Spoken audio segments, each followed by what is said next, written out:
ആഗോള രാഷ്ട്രീയത്തിലെ ചതുരംഗക്കളത്തിൽ ഊർജം എന്നത് വെറുമൊരു വിഭവം മാത്രമല്ല, മറിച്ച് രാജ്യങ്ങളുടെ സാമ്പത്തിക സുരക്ഷയെയും നയതന്ത്ര ബന്ധങ്ങളെയും നിർണ്ണയിക്കുന്ന ഏറ്റവും ശക്തമായ ആയുധം കൂടിയാണ്.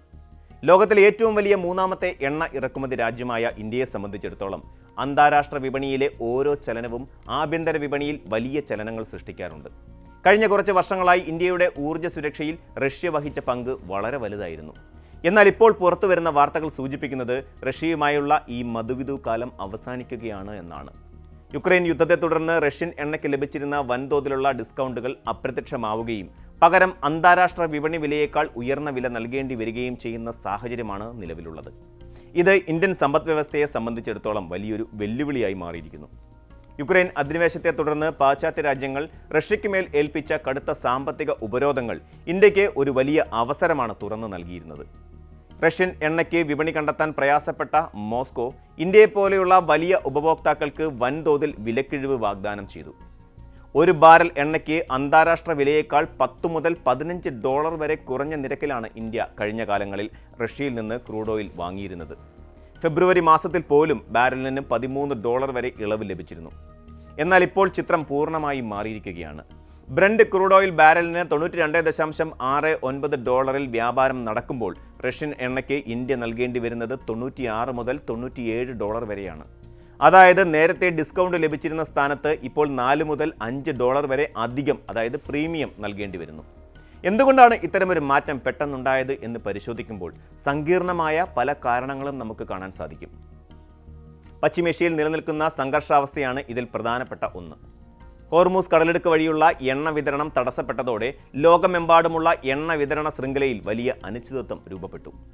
മധ്യേഷ്യയിൽ നിന്നുള്ള വിതരണം കുറഞ്ഞതോടെ റഷ്യൻ എണ്ണയ്ക്കുള്ള ഡിമാൻഡ് വർദ്ധിക്കുകയും റഷ്യൻ വിതരണക്കാർ തങ്ങളുടെ ഡിസ്കൗണ്ട് നയങ്ങളിൽ നിന്ന് പിന്മാറുകയും ചെയ്തു. കൂടാതെ റഷ്യയിലെ പ്രമുഖ എണ്ണ കമ്പനികളായ റോസ് നെഫ്റ്റ്, ലൂക്കോയിൽ എന്നിവയ്ക്ക് മേൽ US ഉപരോധം ശക്തമാക്കിയതും ഇറക്കുമതി ചെലവ് വർദ്ധിപ്പിച്ചു. ഉപരോധം ലംഘിക്കാതെ എണ്ണ എത്തിക്കുന്നതിനുള്ള ഇൻഷുറൻസ്, കപ്പൽ കൂലി എന്നിവയിലുണ്ടായ വർധനവും ഇന്ത്യക്ക് തിരിച്ചടിയായി. ഇന്ത്യൻ പൊതുമേഖലാ കമ്പനികളായ Indian Oil, Bharat Petroleum, Hindustan Petroleum, Mangaluru refinery എന്നിവ ഇപ്പോൾ വലിയൊരു പ്രതിസന്ധിയിലാണ്. വിതരണത്തിലെ തടസ്സങ്ങൾ ഒഴിവാക്കാൻ ഈ കമ്പനികൾ അന്താരാഷ്ട്ര വ്യാപാരികളുമായി നിരന്തരം ചർച്ചകൾ നടത്തിവരികയാണ്. 2025 സാമ്പത്തിക വർഷത്തിൽ ഇന്ത്യയുടെ എണ്ണ ഇറക്കുമതിയുടെ 35% റഷ്യയിൽ നിന്നായിരുന്നു എന്നത് റഷ്യയോടുള്ള നമ്മുടെ ആശ്രിതത്വം വ്യക്തമാക്കുന്നു. ജനുവരി മാസത്തിൽ പ്രതിദിനം 1.16 ദശലക്ഷം ബാരൽ എണ്ണയാണ് റഷ്യയിൽ നിന്ന് ഇന്ത്യയിലെത്തിച്ചത്.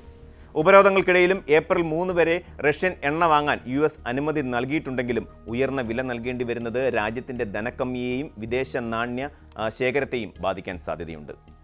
ഇന്ത്യയുടെ ഊർജ്ജ സുരക്ഷയുടെ പശ്ചാത്തലത്തിൽ പരിശോധിക്കുമ്പോൾ നിലവിൽ ആശങ്കപ്പെടേണ്ട സാഹചര്യമില്ലെന്ന് സർക്കാർ വൃത്തങ്ങൾ സൂചിപ്പിക്കുന്നുണ്ടെങ്കിലും ജാഗ്രത അനിവാര്യമാണ്.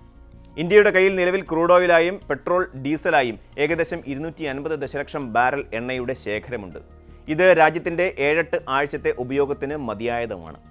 തന്ത്രപ്രധാനമായ റിസർവുകൾ, സ്റ്റോറേജ് ടാങ്കുകൾ, പൈപ്പ് ലൈനുകൾ എന്നിവയെല്ലാം എണ്ണ ശേഖരിച്ചു വച്ചിട്ടുണ്ട്.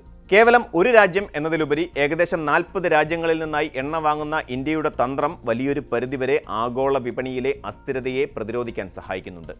എങ്കിലും റഷ്യയിൽ നിന്ന് ലഭിച്ചിരുന്ന ആനുകൂല്യങ്ങൾ നഷ്ടപ്പെടുന്നത് ആഭ്യന്തര വിപണിയിൽ ഇന്ധനവില വർധനവിന് കാരണമാകുമോ എന്ന ആശങ്ക പൊതുജനങ്ങൾക്കിടയിൽ നിലനിൽക്കുന്നുണ്ട്. അന്താരാഷ്ട്ര രാഷ്ട്രീയത്തിൽ സൗഹൃദങ്ങൾക്കും താൽപ്പര്യങ്ങൾക്കും വലിയ സ്ഥാനമുണ്ടെങ്കിലും സാമ്പത്തിക ലാഭമാണ് പലപ്പോഴും ഇത്തരം ഇടപാടുകളെ നയിക്കുന്നത്. റഷ്യയ്ക്ക് യുദ്ധം തുടരുന്നതിനായി വൻതോതിൽ പണം ആവശ്യമായതിനാൽ അവർ പരമാവധി ഉയർന്ന വിലയ്ക്ക് എണ്ണ വിൽക്കാൻ ശ്രമിക്കുന്നു. മറുവശത്ത് വിലക്കയറ്റം നിയന്ത്രിക്കാൻ കുറഞ്ഞ വിലയ്ക്ക് എണ്ണ ലഭിക്കേണ്ടത് ഇന്ത്യയുടെ ആവശ്യവുമാണ്. പശ്ചിമേഷ്യയിലെ സംഘർഷങ്ങൾ അവസാനിക്കാതിരിക്കുകയും ആഗോള എണ്ണ വിതരണം സാധാരണ നിലയിലാകാതെ ഇരിക്കുകയും ചെയ്യുന്നിടത്തോളം കാലം ഇന്ത്യക്ക് ഇത്തരം കടുത്ത തീരുമാനങ്ങളുമായി മുന്നോട്ട് പോകേണ്ടി വരും. ഡിസ്കൗണ്ടുകൾ അവസാനിക്കുന്നത് ഇന്ത്യയുടെ റീറ്റെയിൽ വിപണിയെയും വ്യവസായ മേഖലയെയും നേരിട്ട് ബാധിക്കും എന്നതിനാൽ മറ്റ് ബദൽ മാർഗങ്ങൾ കണ്ടെത്തേണ്ടത് അനിവാര്യമായിരിക്കുന്നു. ഭാവിയിൽ ഇത്തരം ആഘാതങ്ങൾ കുറയ്ക്കുന്നതിനായി പുനരുപയോഗ ഊർജ്ജ സ്രോതസ്സുകളിലേക്കുള്ള ഇന്ത്യയുടെ മാറ്റം കൂടുതൽ വേഗത്തിലാക്കേണ്ടതുണ്ട്. പെട്രോളിയം ഉൽപ്പന്നങ്ങളോടുള്ള അമിത ആശ്രിതത്വം കുറയ്ക്കുക എന്നത് കേവലം പരിസ്ഥിതി സൗഹൃദപരമായ ഒരു കാര്യം മാത്രമല്ല, മറിച്ച് രാജ്യത്തിൻ്റെ പരമാധികാരവും സാമ്പത്തിക ഭദ്രതയും ഉറപ്പാക്കുന്നതിനുള്ള ഒരു തന്ത്രം കൂടിയാണ്. റഷ്യയുടെ ഈ നിലപാട് മാറ്റം ഇന്ത്യയെ സംബന്ധിച്ചിടത്തോളം ഊർജ്ജ മേഖലയിൽ കൂടുതൽ സ്വയം പര്യാപ്തത കൈവരിക്കാനുള്ള ഒരു ഓർമ്മപ്പെടുത്തൽ കൂടിയാണ്. ലോകം ഒരു ഊർജ്ജ സംക്രമണ ഘട്ടത്തിലൂടെ കടന്നു പോകുമ്പോൾ ഇറക്കുമതി ചെയ്യുന്ന രാജ്യങ്ങൾ വിതരണക്കാരുടെ താൽപ്പര്യങ്ങൾക്ക് വഴങ്ങേണ്ടി വരുന്നത് സ്വാഭാവികമാണ്. എന്നാൽ സന്തുലിതമായ സാഹചര്യത്തിലൂടെയും വിവേകപൂർണമായ വിപണി ഇടപെടലുകളിലൂടെയും മാത്രമേ ഇന്ത്യക്ക് ഈ കടമ്പ കടക്കാനാകൂ. കൂടുതൽ വാർത്തകൾക്ക് news 18 Keralam YouTube channel subscribe ചെയ്യുക.